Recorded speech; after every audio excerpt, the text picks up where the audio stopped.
Il mérite vraiment d'être béni. Oui. Nous pouvons le bénir vraiment de tout notre cœur. Mon Dieu, je te bénis à jamais, à jamais. Mon Dieu, je te bénis, toi qui m'as élevé, à jamais, à jamais. Mon Dieu, je te bénis, mon Dieu, je te bénis, à jamais, à jamais. Mon Dieu, je te bénis, toi qui m'as élevé, à jamais. Mon Dieu, je te bénis. Ma joie est immense de contempler ta magnificence. Ma joie est immense d'être dans ta douce présence. Mon Dieu, je te bénis. À jamais, mon Dieu, je te bénis. Toi qui m'as élevé. À jamais, mon Dieu, je te bénis, mon Dieu, je te bénis. À jamais, mon Dieu, je te bénis. Toi qui m'as élevé. À jamais, mon Dieu, je te bénis. À ta gloire, Seigneur, tes délices sont éternelles. À ta gloire, Seigneur, je connais ton véritable règne. Mon Dieu, je te bénis. À jamais, Je peux vraiment vivre dans ton règne. mon Dieu, je te bénis. Seigneur, c'est un privilège que tu me fais. Et je peux te bénir. Oui, te bénir. Mon cœur te bénit, Jésus. Mon Dieu, je te Mon cœur te bénis. bénit. À jamais, Toi qui as su m'élever. Toi qui as su me transformer. toi qui m'as élevé. À jamais, mon Dieu, je te bénis. À ta gloire, Seigneur, tes délices sont éternelles. À ta gloire, Seigneur, je connais ton véritable règne. Mon Dieu, je te bénis. À jamais, mon Dieu, je te bénis. Toi qui m'as élevé. À jamais, mon Dieu, je te bénis. Mon Dieu, je te bénis. À jamais, mon Dieu, je te bénis. Mon Dieu m'a élevé. À jamais, mon Dieu, je te bénis. Mon Dieu, je te bénis. À jamais, mon Dieu, je te bénis. Mon Dieu m'a élevé. À jamais, mon Dieu, je te bénis. Mon Dieu, je te bénis. À jamais, mon Dieu, je te bénis. Mon Dieu m'a élevé. À jamais, mon Dieu, je te bénis.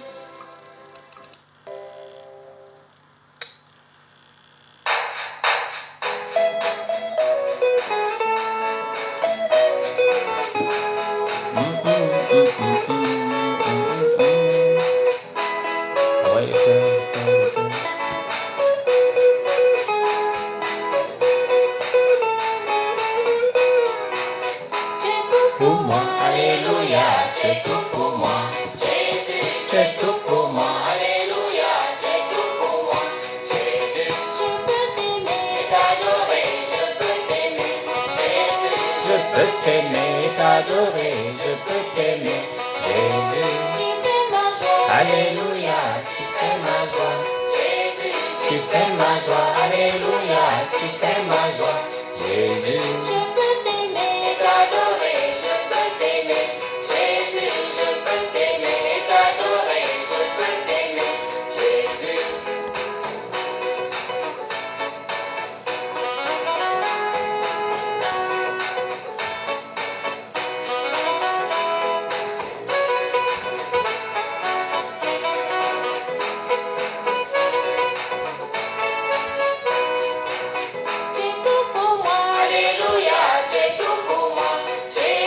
tu es tout pour moi, alléluia, tu es tout pour moi, Jésus.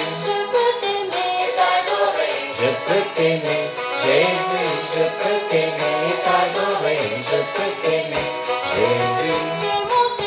Alléluia, tu es mon trésor, tu es mon trésor, alléluia, tu es mon trésor, Jésus.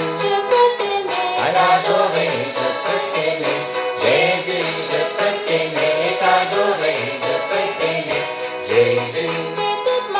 Alléluia, tu es toute ma gloire, Jésus, tu es toute ma gloire, alléluia, tu es toute ma gloire, Jésus.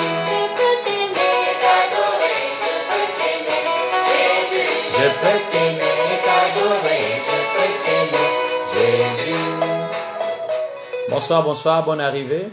Nous voulons commencer ces instants avec 10 minutes de retard, le temps que les uns et les autres s'écablent. Et je suis ravi et content de vous retrouver ce soir, vraiment par la grâce de Dieu.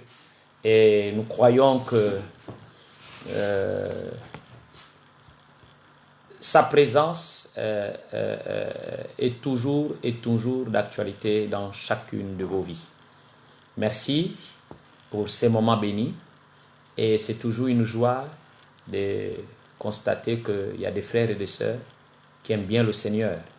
Et il y a de quoi nous accrocher parce que les périodes dans lesquelles nous sommes sont des périodes décisives, sont des périodes importantes, sont des périodes qui nous amènent davantage à nous accrocher et à nous laisser enlacer dans les bras de notre Seigneur par la méditation de sa parole. Père, nous te bénissons, nous te rendons la gloire, nous te sommes infiniment reconnaissants pour le privilège que tu nous donnes de partager ta parole, d'écouter ta parole.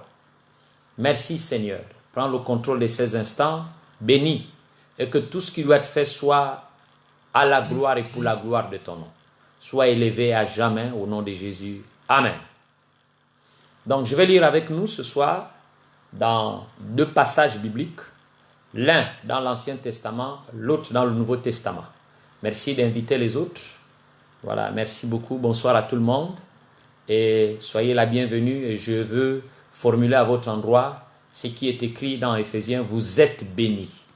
Et ça, n'oubliez jamais, en dépit de tout, apprenez à déclarer que vous êtes bénis. Parce que c'est écrit, Dieu a dit, vous êtes bénis.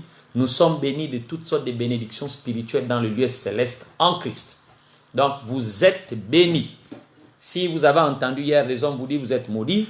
À partir de maintenant, déclarez et confessez, apprenez à déclarer ce que Dieu dit de vous.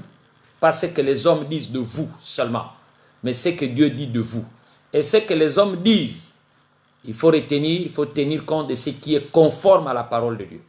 Parce que tout ce qui a été, tout ce qui existe émane de la parole. Donc, ce qui n'émane pas de la parole, tu veux venir frustrer ton homme intérieur, il ne faut pas accepter. La Bible dit, ce qui rentre ne tue pas l'homme, c'est ce qui sort. Donc, apprends à faire sortir la vie, apprends à faire sortir la victoire, apprends à faire sortir les bénédictions de ta propre bouche liées à toi-même. Apprends à déclarer que tu es béni. Tu es béni de l'Éternel. Tu es béni. En dépit de tout, tu es béni. Béni, béni, béni. Je disais tantôt que nous allons lire dans 2 passages. L'un se trouve dans l'Ancien Testament, l'autre dans le Nouveau Testament. Donc, nous allons aller dans les 2 testaments ce soir. Je vais déjà d'emblée lire dans le livre de l'Ancien Testament, celui de... Je vais lire avec nous dans le livre de Daniel. Daniel chapitre 12, verset 1. Daniel chapitre 12, verset 1. La Bible dit, ça c'est le premier texte qu'on va lire, on va lire un second, Matthieu 24, verset 21. Donc nous lisons le premier, et Daniel 12, verset 1. La Bible dit, en ces temps-là, s'élèvera Michaël, le grand chef, le défenseur des enfants de ton peuple. Et ce sera une époque de détresse, telle qu'il n'en a point eu de semblable depuis que les nations existent. depuis que les nations existent, jusqu'à ce que cette époque, en ces temps-là, ceux de ton peuple qui seront trouvés inscrits dans le livre seront sauvés. Daniel chapitre 12, verset 1. On va lire celui du Nouveau Testament, le second texte, Matthieu 24, 21. Car alors, la détresse sera si grande qu'il n'y en a point eu de pareil depuis le commencement du monde jusqu'à présent et qu'il n'y en aura jamais. Parole de l'Éternel. Voilà, dans le premier texte de Daniel 12, le verset 1, on dit, et sera une époque de détresse. Il dit, en ce temps-là, se lèvera Michael, le grand chef, le défenseur des enfants de ton peuple. Et ce sera une époque de détresse. Et Matthieu arrive, il dit, en Matthieu 24, 21, il dit, car alors la détresse sera si grande qu'il n'y en a point eu de pareil depuis le commencement du monde jusqu'à présent. Et il n'y en aura jamais. Donc, ces deux textes me renvoient à partager avec nous le thème suivant. Un temps de grande détresse. Un temps de grande détresse. Un temps de grande détresse. Le projet d'Adonai, Elohim, Yahvé, l'Éternel, le projet de notre Dieu est clair, vraiment énoncé. Le projet de notre Père céleste, le projet de Dieu est clairement énoncé et annoncé. Non seulement il est clairement énoncé, mais en même temps annoncé dans la Bible. Dans la Bible, le projet de Dieu est clairement énoncé, annoncé. Donc, sous l'action de l'Esprit divin, des prophètes inspirés ont parlé. Des prophètes inspirés ont parlé d'un temps qui mettra un terme à la souffrance de la race humaine, d'un temps qui mettra fin à la souffrance, qui mettra un terme à la souffrance de la race humaine. Ce sera la fin du monde et la naissance d'un monde nouveau. Nous sommes en train de partager ce soir un temps de grande détresse, selon Daniel 12, 1, Matthieu 24, 21. Donc, parlant de ce sujet ou de ce thème, le prophète Daniel a été limpide dans sa prédiction. Le prophète Daniel a été limpide dans sa prédiction, autrement dit dans son annonce, dans son avertissement, dans son message, dans son avis, dans sa communication, dans sa déclaration, si nous voulons en trouver comme synonyme. Il dit, en Daniel 12, 1, la première partie dit, ce sera une époque de détresse, telle qu'il n'en a point de semblable, depuis que les nations existent jusqu'à cette époque. Parlant de ce même temps, Jésus a repris cette prédiction, cette déclaration, cet avertissement, cette annonce, cette prédiction inspirée. Donc Jésus, parlant de ce temps même, Jésus a repris cette prédiction. Voici ce qu'il va dire. Il y aura alors, en effet, une grande détresse, telle qu'il n'en a pas eu depuis le commencement du monde jusqu'à maintenant et qu'il n'en aura jamais plus. Matthieu 24, verset 21. Là, c'est dans la version top. Luc, le médecin, bien-aimé, rapporte les paroles de Christ, rapporte les paroles de Jésus-Christ, le Sauveur et le Seigneur. En écrivant à son tour. Donc Luc, dans son chapitre 21, il dit, il y aura des signes dans le soleil. Il y aura des signes dans le soleil, dans la lune et dans les étoiles. Il y aura des signes dans le soleil, dans la lune, dans les étoiles et sur la terre. il y aura de l'angoisse chez les nations. Il y aura de l'angoisse chez les nations qui ne sauront que faire au bruit de la mer et des flots. Luc 21, verset 25. Plus tard, à la fin du 1er siècle de notre ère, l'apôtre Jean sur l'île de Patmos explicitera ce temps d'angoisse en parlant de ceux qui devront traverser cette grande tribulation. Selon Apocalypse 7, les versets 1 à 17, vous pouvez lire tranquillement et respectueusement à la maison là où vous êtes, après ces temps de partage. De son côté, l'apôtre Paul annonce prophétiquement une rune soudaine, inévitable, qui surprendra l'humanité tout entière. Et d'ailleurs, il le dit dans 1 Thessaloniciens 5, 3. Quand les hommes diront paix et sûreté, alors une rune soudaine les surprendra, comme les douleurs de l'enfantement surprennent la femme enceinte, et ils n'échapperont point. L'apôtre Jean rajoute cette précision en Apocalypse 9, 6. Il dit, en ce jour-là, les hommes chercheront la mort et ils ne la trouveront pas. Ils désireront mourir et la mort fuira loin d'eux. N'oublions pas que nous sommes en train de parler d'un temps, un temps de grande détresse, appuyé du texte de Daniel 12, 1, de Matthieu 24, 21. À l'heure où nous vivons des heures tragiques avec cette pandémie, que faut-il penser de ces messages qui décrivent une situation de la fin des temps? Faut-il ne pas en tenir compte, s'angoisser devant le phénomène, se résigner devant une fatalité? C'est tout un questionnement. Être pris de panique, accepter le fait comme une cause naturelle. Comment se positionner spirituellement et sereinement? Comment se positionner spirituellement et sereinement? Là, je venais à peine de vous faire une petite introduction, mais allons-y un peu et comprenons un peu, développons un peu ces deux passages. Affirmons sans embâche que le projet divin n'a pas pour objectif de nous laisser tomber.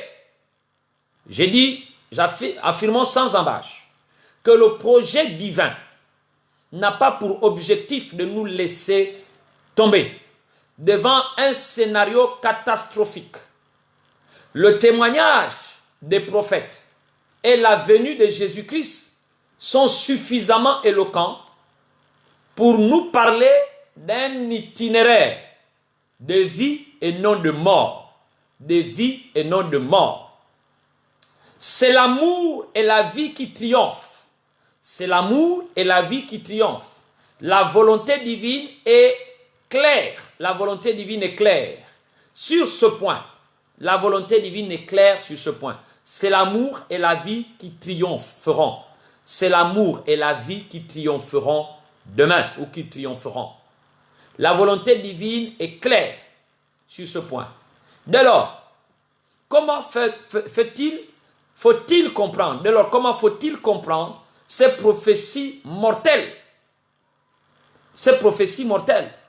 Avant d'aborder le fond de ces questions, prenons en considération deux paroles du Seigneur Jésus-Christ. Prenons d'abord en considération deux paroles du Seigneur Jésus-Christ.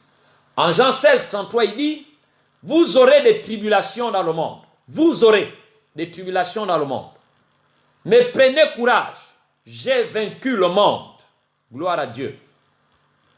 En Jean 15, 20, tout à l'heure on a lu Jean 16, 33. Jean 15, 20 dit, souvenez-vous de la parole que je vous ai dite. Le serviteur n'est pas plus grand que son maître. S'ils m'ont persécuté, ils vous persécuteront aussi. S'ils ont gardé ma parole, ils garderont aussi la vôtre. Le Seigneur nous avait déjà avertis. Il existe et existera un véritable combat spirituel entre les forces du bien et celles du mal. Dans ce monde-ci, Jésus-Christ, le Sauveur, en parle aux hommes d'expérience, car il en a payé le prix fort. Mais il y a aussi l'annonce d'un temps où les suppôts du mal donneront leur pleine puissance. À partir de là, le positionnement du croyant que nous sommes dans ce contexte sera loin d'être évident. Quand le mal se déchaînera, avec puissance, le croyant n'aura comme recours que sa foi et sa foi seule. Il est important d'accepter que le combat va être dur.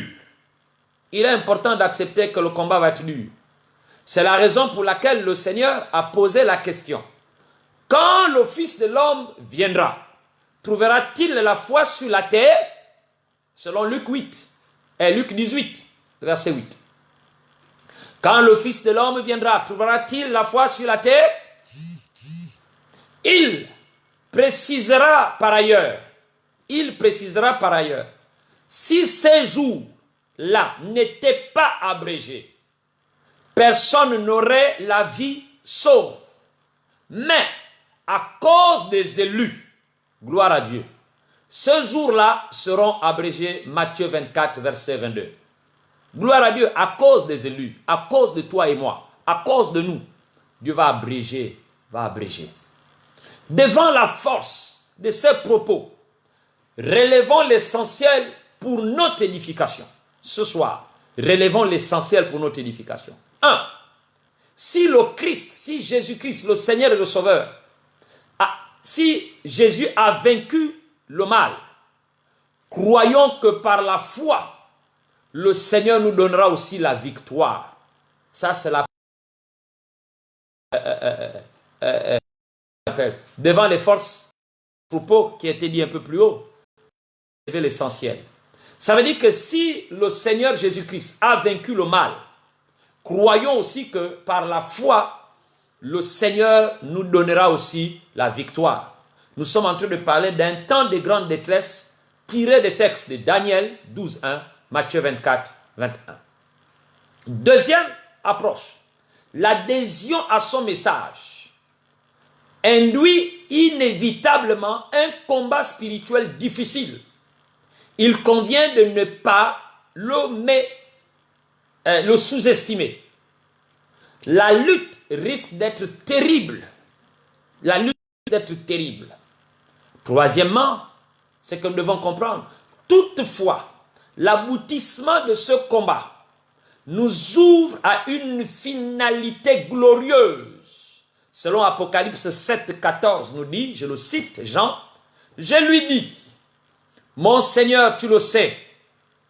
Et il me dit, ce sont ceux qui viennent de la grande tribulation. Ils ont lavé leurs robes et ils les ont blanchis dans le sang de l'agneau. Alléluia. Dès lors, pouvons-nous prévoir le contenu de ce combat spirituel? L'Ancien et le Nouveau Testament. L'Ancien et le Nouveau Testament nous instruisent.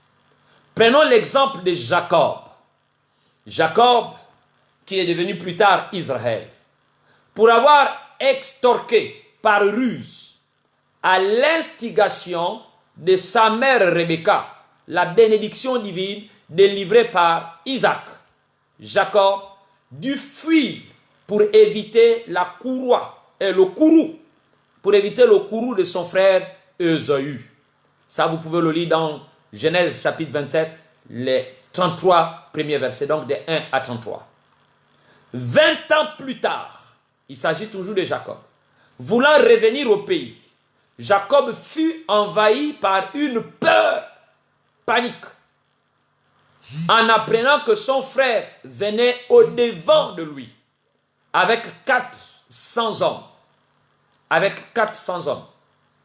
Saisi d'une grande angoisse, il pria son Dieu. Voici ce que Jacob va dire. Dieu de mon père Abraham et Dieu de mon père Isaac, Yahvé qui m'a condamné. Retourne dans ton pays et dans ta patrie, et je te ferai du bien. Je suis indigne de toutes les faveurs et de toute la bonté que tu as eues pour ton serviteur. Je n'avais que mon bâton pour passer le Jourdain, que voici et maintenant, je fus formé de camp. Veille me sauver de la main de mon frère Ésaü, car j'ai peur de lui, qu'il ne vienne et ne me frappe la mère avec les enfants. Genèse chapitre 32, les versets 10 à 12. Présentant un danger imminent, Jacob se leva de nuit avec ses proches, sortit du camp et passa le gué de Jabbok. Là, il demeura seul et lutta toute la nuit avec un personnage énigmatique représentant de Dieu. Alors que l'aurore se levait, Jacob frappait à l'embouchure de sa hanche, répondit à son vis-à-vis, « Je ne te lâcherai pas, que tu ne m'aies béni. » Il lui demanda, « Quel est ton nom ?» Jacob répondit-il. Il reprit, « On ne t'appellera plus Jacob, mais Israël, car tu as été fort contre Dieu et contre tous les hommes, et tu l'as emporté. » Jacob fit cette demande, « Relève-moi de ton nom, révèle-moi ton nom. » Je te prie, mais il répondit, « Et pourquoi me demandes-tu mon nom ?» Et là même, il le bénit. Jacob donna à cet endroit le nom de Pénuel, car il dit, « J'ai vu Dieu face à face, et j'ai eu la vie sauve. » Au lever du soleil, il avait passé Pénuel, et il boitait de la hanche. Genèse 3, 27 à 32. Jacob a expérimenté un combat physique et spirituel. À l'issue de 16 heures de lutte, son nom fut changé. C'est à partir de là qu'un peuple s'appellera plus tard Israël. Israël. Fort. Ce peuple s'appellera Israël. Fort contre Dieu ou vainqueur de Dieu. Si nous prenons cette histoire et nous essayons de la résumer, le remords d'avoir trompé son père et l'angoisse de voir la mort approcher par la main de son frère Ésaü a conduit Jacob à lutter avec l'envoyé de Dieu pour obtenir miséricorde. Jacob a livré un combat spirituel toute une nuit pour retrouver la bénédiction divine et échapper à une mort certaine. Son unique espérance se fondait sur le Yahvé Adonai. Son unique espérance se fondait sur le Dieu créateur. Son repenti et sa foi furent ses armées. Par amour, l'Éternel a accepté de déclarer vainqueur celui qui avait mis toute son espérance en lui. Cet exemple historique nous apprend que nous n'avons rien à craindre de l'avenir, quand bien même nous sommes en train de parler d'un temps de grande détresse qui arrive. Les choses sont en train de se profiner ça et là. Il y a des ordres mondiaux qui sont en train de se compliquer, l'organisation mondiale. Il y a des pressions à gauche-droite. Aujourd'hui, il faut ceci, il faut cela. Mais à l'exemple historique que nous venons à peine de partager de Jacob, celle de Jacob, si la peur ou l'angoisse nous étreignent, c'est-à-dire nous entoure, Dieu délivre toujours ceux qui lui font totalement confiance. C'est pourquoi en cette période dans laquelle nous sommes présentement, en cette dispensation de grâce, je vous en prie et je nous en prie tous, fondons notre foi et notre espérance en Jésus-Christ seul. En Jésus-Christ Christ seul. C'est pourquoi, à l'instar de Jacob, or Jacob avait besoin d'avoir la conviction du pardon divin. Jacob avait besoin, pourquoi? Parce que le contexte dans lequel il était, il a pris un droit d'aînesse qui n'était pas son droit d'aînesse. Donc il attendait un pardon. Il en sera de même quand les forces du mal se déchaîneront sur notre monde. Ce que nous oublions, c'est que la Bible dit qu'il lui reste un peu de temps. Satan, il lui reste un peu de temps. Les forces du mal vont se déchaîner. Vous allez voir que les gens vont devenir de plus en plus impudiques, de plus en plus méchants, de plus en plus mauvais, de plus en plus comment on appelle, difficiles. Lorsque ces forces du mal seront déchaînées, l'apôtre Jean nous transmet le message divin dans la lutte finale qui ponctuera l'histoire de notre humanité. C'est pourquoi il dit, parce que tu as gardé ma parole avec persévérance, moi aussi je te garderai de l'heure de l'épreuve. Vous voyez, la Bible parle de l'heure de l'épreuve. Il y en aura l'heure de l'épreuve.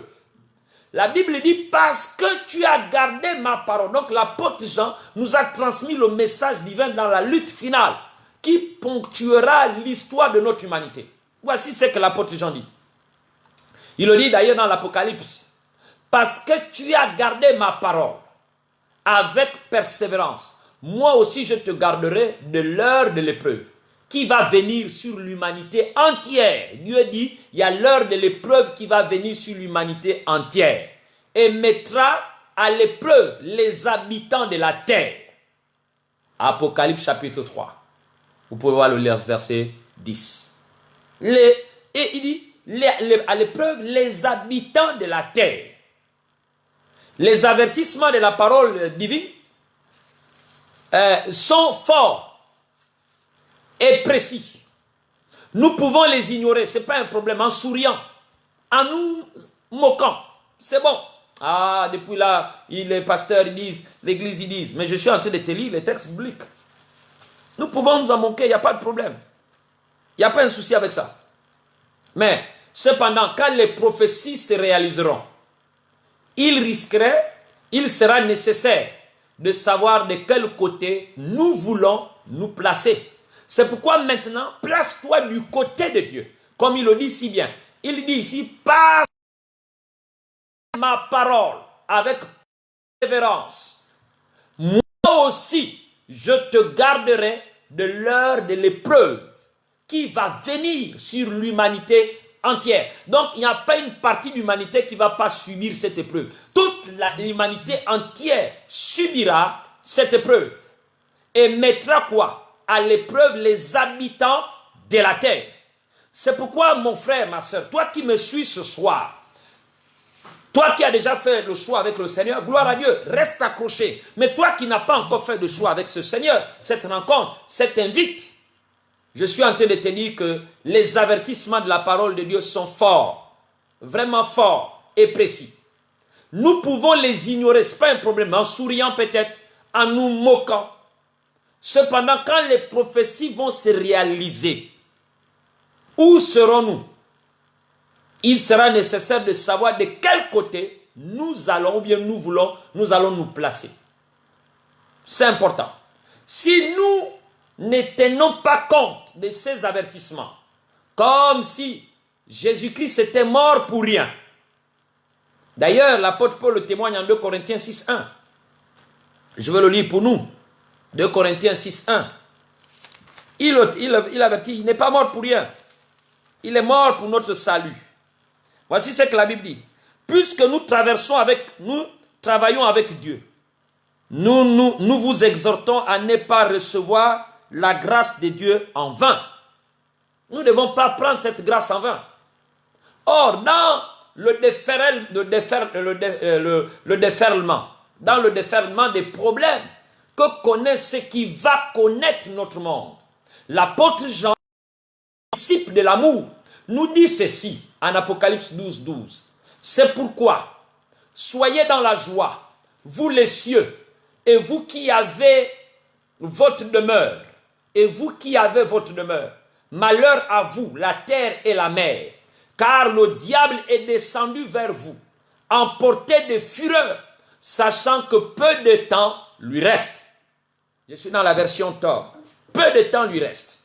Donc vous voyez, la Bible donne une explication de la tension qui va exister dans le monde. Dans le monde. La Bible nous donne une explication de la tension qui va exister dans le monde à la fin des temps. Elle parle d'un enjeu cosmique.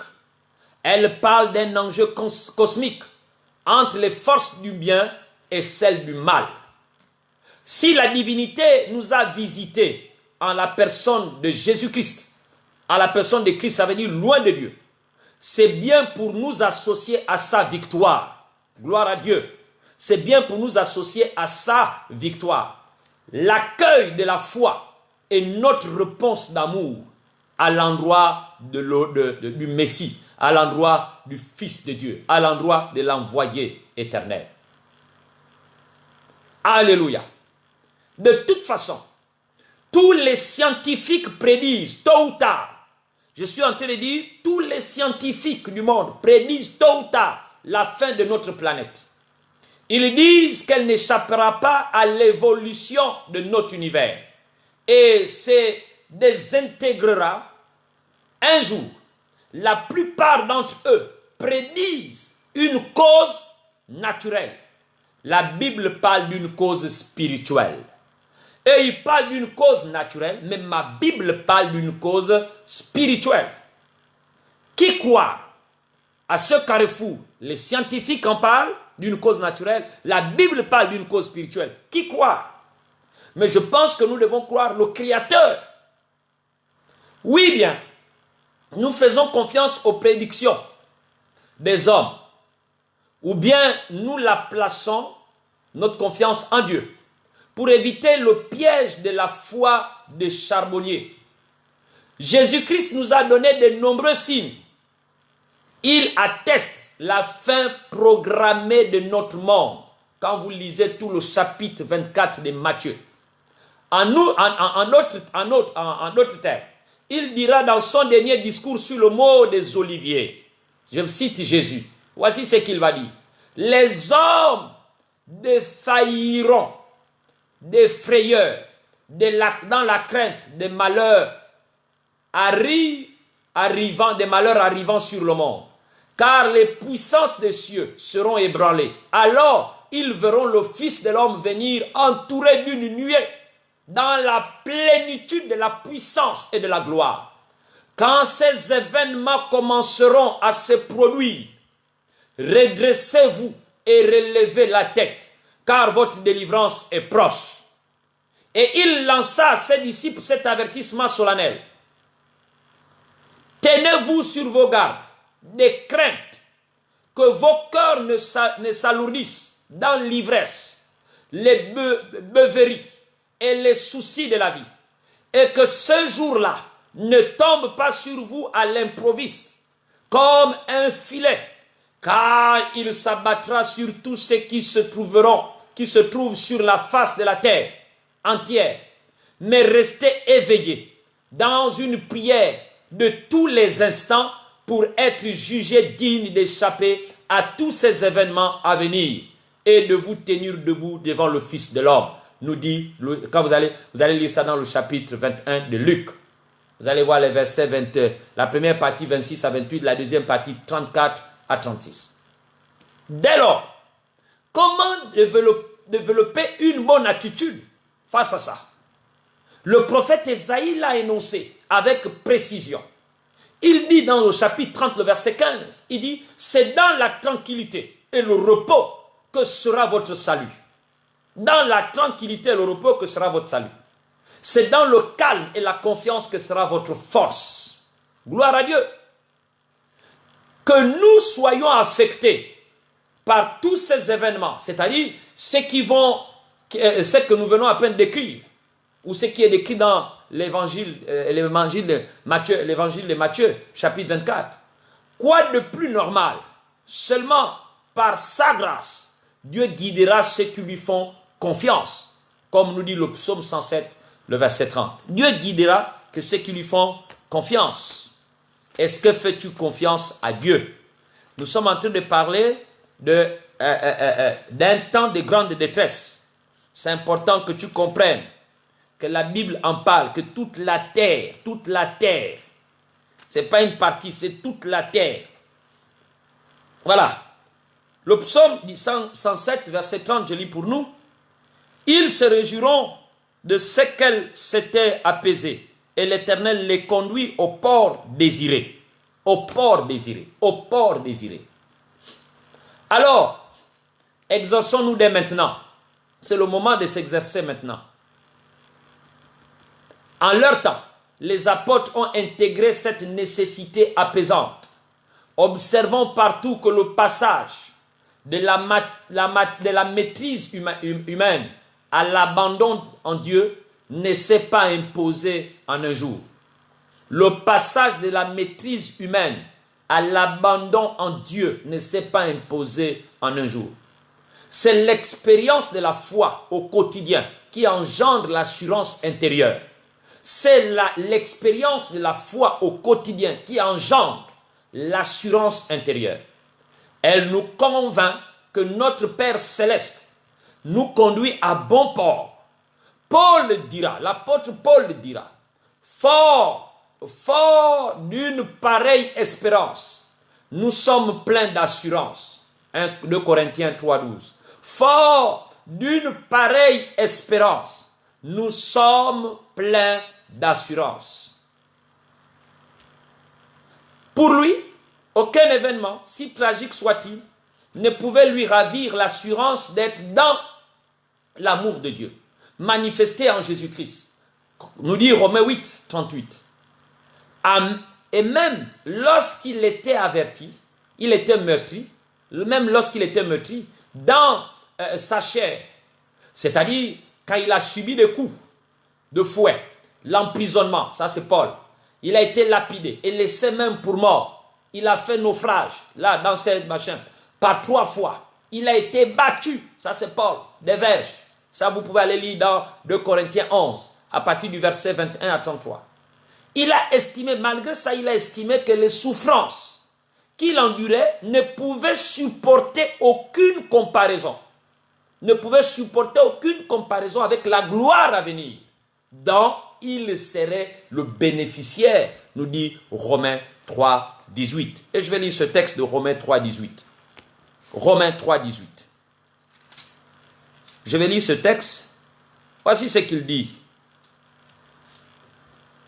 La crainte de Dieu n'est pas devant leurs yeux. La crainte de Dieu n'est pas devant leurs yeux.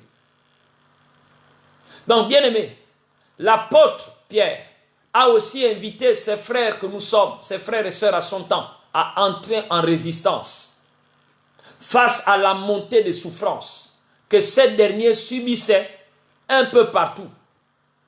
Le message chrétien est subversif. Le message de Dieu est subversif.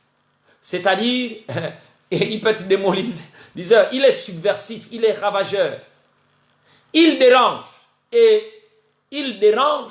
et dérangera toujours. Le message de Dieu, il dérange et dérangera toujours notre nature charnelle. Le message de Dieu dérangera et dérangera toujours notre nature charnelle. C'est la raison pour laquelle l'histoire chrétienne a connu des persécutions. Elle demeure encore de nos jours dans certaines parties du monde. Elles s'accentueront au fur et à mesure que le monde sera en tension par rapport à la santé face aux épidémies, à la sécurité face aux guerres et aux attaques et aux tensions sociales. Et que dire de nouvelles guerres économiques? Que dire de nouvelles guerres économiques aujourd'hui? Si l'on ajoute les tremblements de terre, le dérèglement climatique, les famines dans certaines parties du monde, les catastrophes naturelles, on voit qu'il est urgent de cultiver une nécessaire sérénité spirituelle. Il est vraiment urgent de cultiver une nécessaire sérénité spirituelle. Oui, bien-aimé. Le sujet est d'autant plus grand, plus prégnant. Le sujet est d'autant plus prégnant que nous n'avons pas la réponse à tout et sur tout. Un jour, des Galiléens sont venus dire à Jésus que Pilate avait assassiné plusieurs d'entre eux au moment où il offrait des sacrifices à ces dieux romains. Cette information sous-entendait: pourquoi Dieu a-t-il permis que ces fidèles meurent ainsi? Pourquoi Dieu a-t-il permis que ces fidèles meurent ainsi? Jésus va répondre en citant un autre événement, celui de la tour de Siloé. Quand elle est tombée, on ne connaît pas la raison. Elle a tué 18 personnes, cette tour, lorsqu'elle était tombée. Alors Jésus pose la question: croyez-vous que ces personnes aient été plus coupables que tous les autres habitants de Jérusalem? Sa réponse fut non, selon Luc chapitre 13. Vous allez lire les 5 premiers versets. Et là, sa réponse fut non. Certains diront c'est la fatalité. Il était là au mauvais endroit. D'autres diront ça. Au mauvais moment. Il n'y a pas d'explication à trouver là-dessus. Nous ne connaissons pas tous les problèmes collatéraux liés à la tragédie du mal dans notre monde. Tous les effets collatéraux, nous ne les maîtrisons pas. Les tragédies liées au mal dans notre monde. Il y a tellement de mal. Il y a les crimes par-ci, il y a les têtes qu'on coupe par-là, il y a l'assassinat ici. Il y a beaucoup de choses. Et il y a des effets collatéraux. Par contre, Jésus a saisi la question pour la placer, la déplacer. Jésus a saisi la question en disant: croyez-vous que ces personnes ont été coupables de tous les autres habitants de Jérusalem? Non. Il va prendre cette question, il va la déplacer. Il a invité ses auditeurs, donc Jésus, à se mettre en question personnellement. Et ce soir, Jésus nous invite à nous mettre en question personnellement. Ce n'était plus l'événement qu'il fallait chercher à comprendre, mais bien s'interroger sur son état spirituel. Apprenons à nous interroger maintenant sur notre état spirituel. Est-ce que là, si le Seigneur arrive, parce qu'il a dit en amont, je l'ai dit, trouvera-t-il la foi sur la terre avec ce qui arrive comme pression? Avec ce qui arrive, la Bible dit qu'il y aura des signes dans le ciel, il y aura des signes sur la terre. Ce qui arrive comme pression, Jésus dit, quand il viendra, te trouvera-t-il debout, accroché, ancré à lui, ou bien te trouvera allongé, terminé, comme disait l'autre Rabot. Et la nécessité de changer de comportement. Donc, comprenons bien que il nous invite, Jésus, à nous mettre en question personnellement. Non, mais c'est aussi le moment où jamais, face à cet événement, que nous devons chercher à comprendre et à nous interroger sur notre état spirituel. À côté de ça, la nécessité de changer de comportement. C'est pourquoi le verbe grec qui est le métanao, c'est repentir, changer son esprit. S'amender de bon cœur avec une aversion extrême pour ses péchés passés.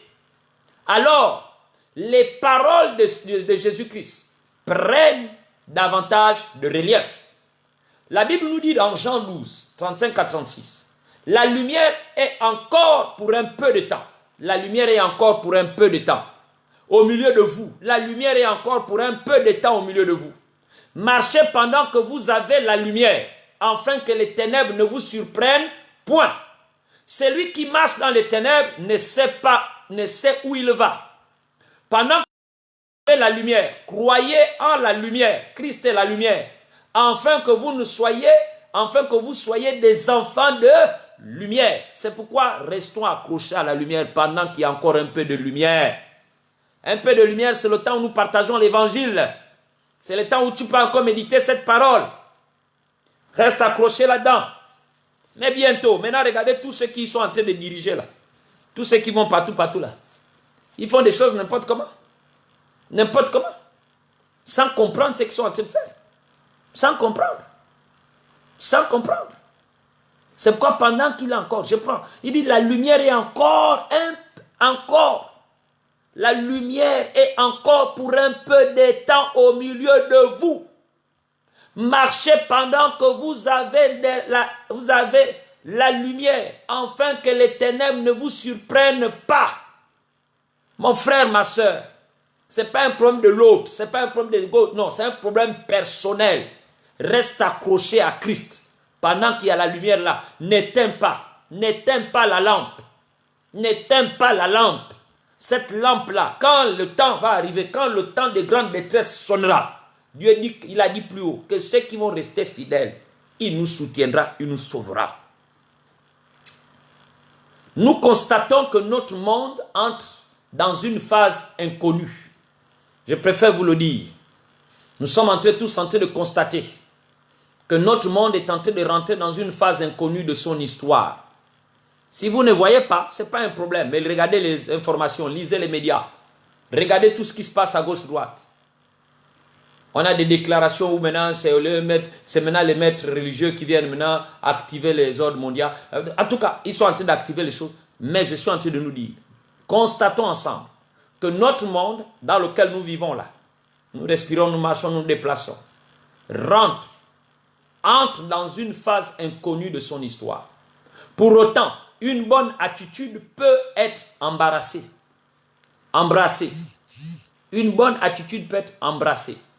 L'apôtre Pierre l'a magnifiquement décrite. L'apôtre Pierre, il dit, en 2 Pierre 1, il dit, nous avons la parole prophétique rendue plus ferme, à laquelle vous faites bien d'être attentifs, comme à une lampe qui brille dans un lieu obscur, jusqu'à ce que le jour ait commencé à luire et que l'étoile du matin se soit levée dans vos cœurs. 2 Pierre 1, 19. Prendre en grande considération ce qui est écrit, en faire bon usage, tout en restant calme, serein et confiant. Voilà ce que nous conseille la parole inspirée de ce jour. Toutefois, rien ne nous empêche d'élever nos âmes vers le retour du Seigneur Jésus-Christ, afin qu'il inaugure un monde nouveau. C'était l'aspiration profonde de l'apôtre Jean. Il dit Amen, viens Seigneur Jésus. L'apôtre Jean aspirait à un monde nouveau. Il dit Amen, viens Seigneur Jésus. En Apocalypse 22, 20. Par la foi, l'apôtre Paul a eu l'audace d'écrire en 2 Corinthiens 5, 7 à 8. Nous marchons par la foi et non par la vue. Nous sommes pleins de confiance et aimons mieux quitter ce corps et demeurer auprès du Seigneur. Soyons encouragés ce soir en ce mot. Pour Moïse, il a été fidèle dans toute la maison de Dieu, comme serviteur, pour rendre témoignage de ce qui devait être annoncé. Mais Christ l'est comme fils sur sa maison. Et sa maison, c'est nous, c'est toi et moi. Pourvu que nous retenions jusqu'à la fin la ferme confiance et l'espérance dont nous nous glorifierons plus tard. Selon Hébreux 3. Alors, qui nous séparera de l'amour de Christ? La tribulation? Est-ce que la tribulation va te séparer de l'amour de Christ? Parce que Jésus a posé une question fondamentale. Trouverai-je la foi sur la terre? Il faut qu'il te trouve debout. Garde la lampe allumée, éveillée. Là, la lampe allumée. Cette lampe-là, c'est le symbole de ta méditation, de ta communion, de ta prière, de ton jeûne et prière. Garde la lampe allumée. C'est pourquoi Paul va dire plus loin, en Romains 8, qui nous séparera de l'amour de Christ? La tribulation, l'angoisse, la persécution, la faim, la nudité, le péril, le glaive. Selon le mot de l'Écriture, à cause de toi, l'on nous met à mort. À cause de Jésus, on nous met à mort. Tout le long du jour, nous avons passé pour des brebis d'abattoir. Pour des brebis d'abattoir. Mais, en tout cela, nous sommes les grands vainqueurs par celui qui nous a aimés. C'est pourquoi, mon frère et ma soeur, je suis en train de te dire qu'il y a un temps de grande détresse qui arrive. Ce n'est pas moi qui le dis parce que c'est écrit dans la parole. Il y a un temps de grande détresse qui arrive. Mais dans ce temps de grande détresse, n'éteins pas la lampe. N'éteins pas ta lampe. N'éteins pas ta lampe. N'éteins pas ta lampe. Oui, Apocalypse nous dit, c'est pourquoi soyez dans la joie. Vous les cieux, d'abord. Et vous qui avez votre demeure. Nous avons notre demeure là-bas auprès du Seigneur. Il a dit, il est allé nous préparer des places.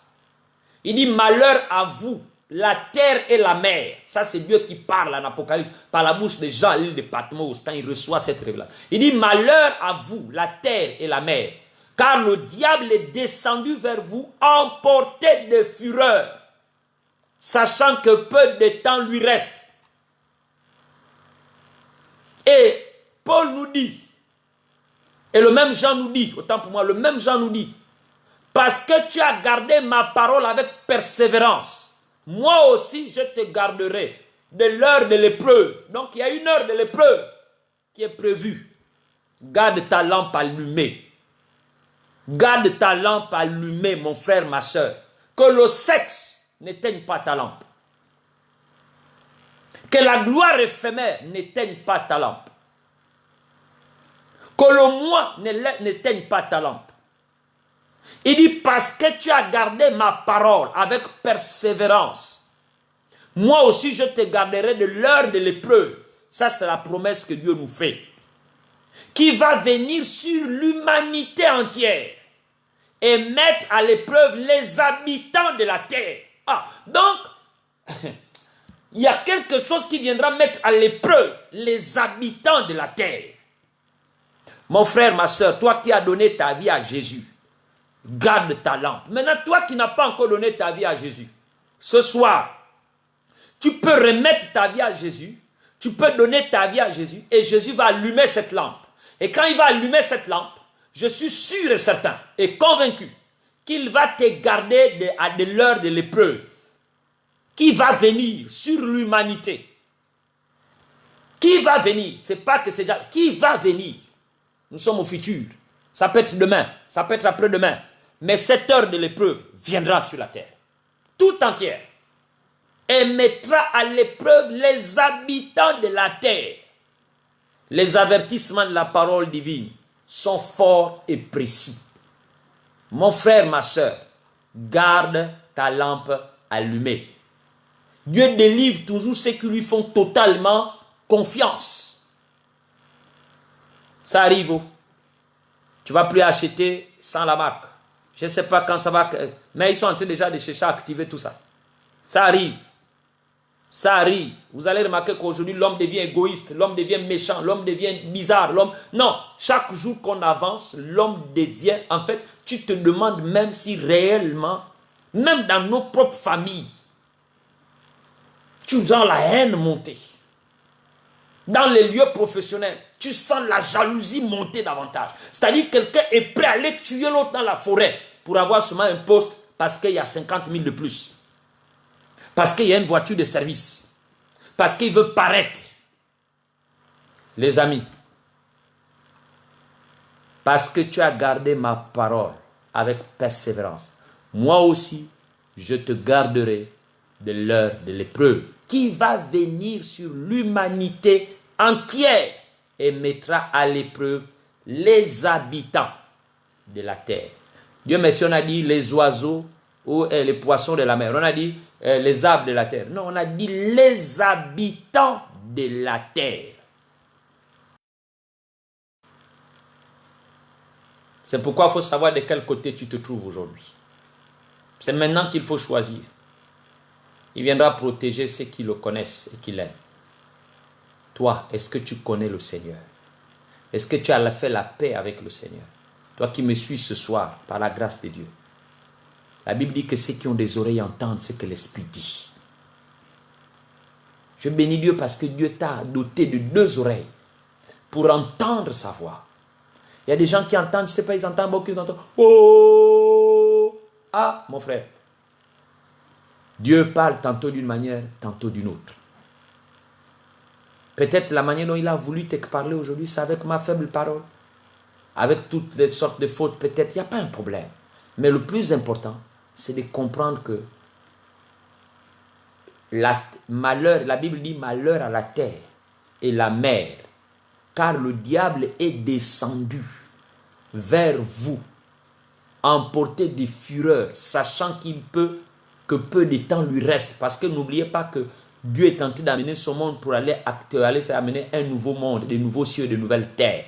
Mais avant de partir, il y a des choses qui doivent être d'abord, parce que le jugement passera d'abord.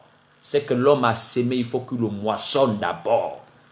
Ce n'est pas possible qu'on rentre dans le nouveau ciel, les nouvelles terres, sans d'abord nettoyer et purifier. C'était le même cas avec Noé. Et d'ailleurs, il a dit, cette fois-ci, il ne va plus détruire par l'eau, mais il va détruire par le feu. Vous voyez le feu, non? Rien que la chaleur du jour, on a du mal à tenir. Hein? La chaleur du jour, quand le degré à 45 degrés ou 43 degrés Celsius. Ça, c'est le soleil où on a les habits. Maintenant, le feu dévorant, le feu. Les grêles vont descendre comme ça, le feu. C'est pourquoi, sois du côté du Seigneur.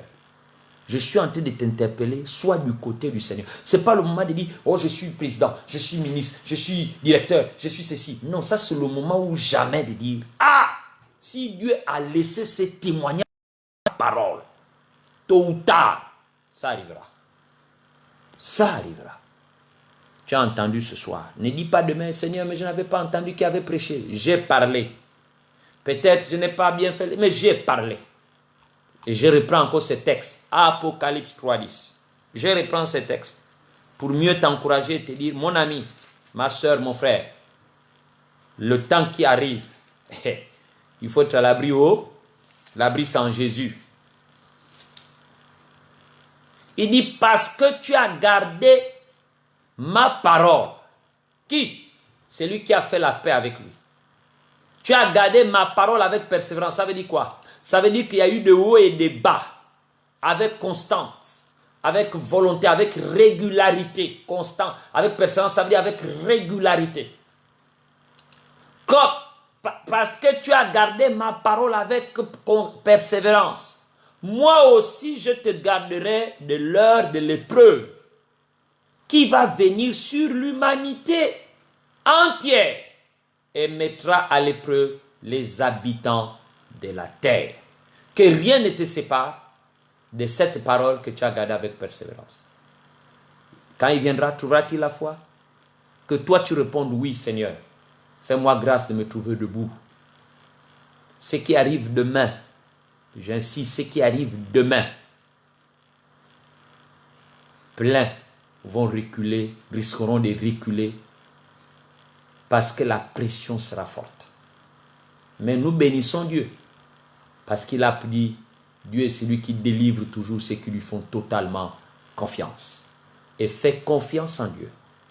Que tu aies mangé ou pas, que tu sois marié ou pas, que tu aies tué ou pas, fais confiance en Dieu et Dieu te délivrera de l'épreuve.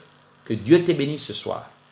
Et que si tu n'as pas encore fait de paix avec le Seigneur, je t'exhorte de voir un frère et une sœur dans tes environs et de te lui demander de faire la paix. Ou au cas contraire, tu peux tout simplement répéter après moi ce soir.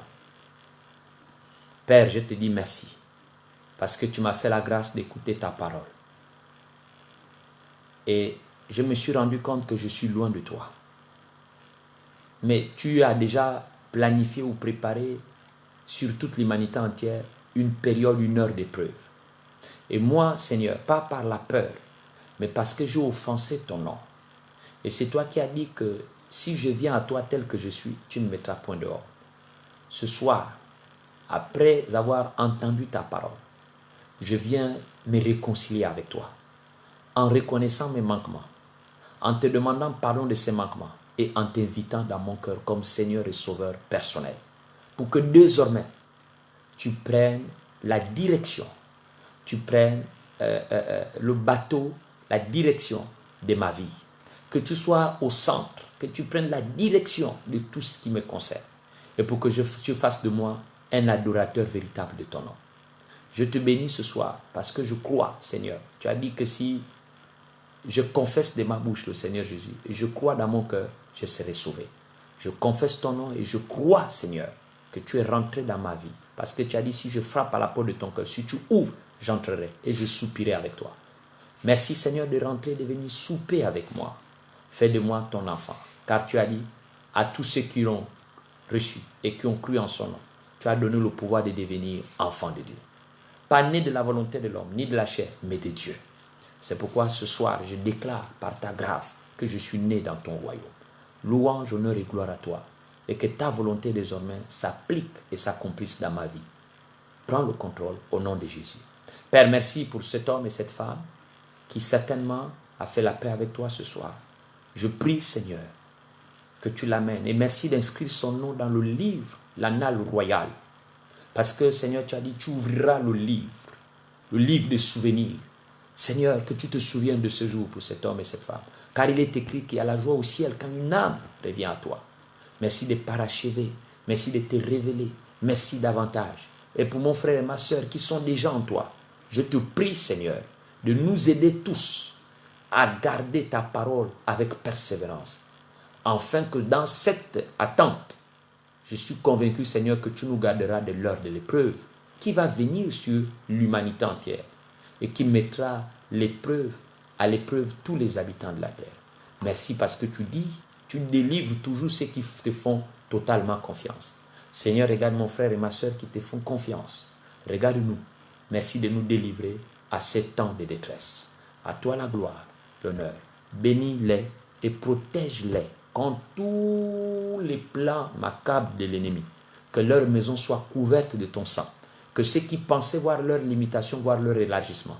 Que ceux qui pensaient voir leur destruction voient leur reconstruction au nom de Christ et Jésus. Que ton règne vienne dans leur vie, dans leur famille, dans leur nation, dans leur quartier, dans leur maison. Et que ta volonté soit faite. Béni sois-tu au nom de Jésus. Amen. Excellente soirée. Merci beaucoup. Que Dieu vous bénisse. Nous nous donnons rendez-vous demain à 21h. Je crois que demain c'est vendredi à 21h pour un temps encore d'enseignement et d'édification.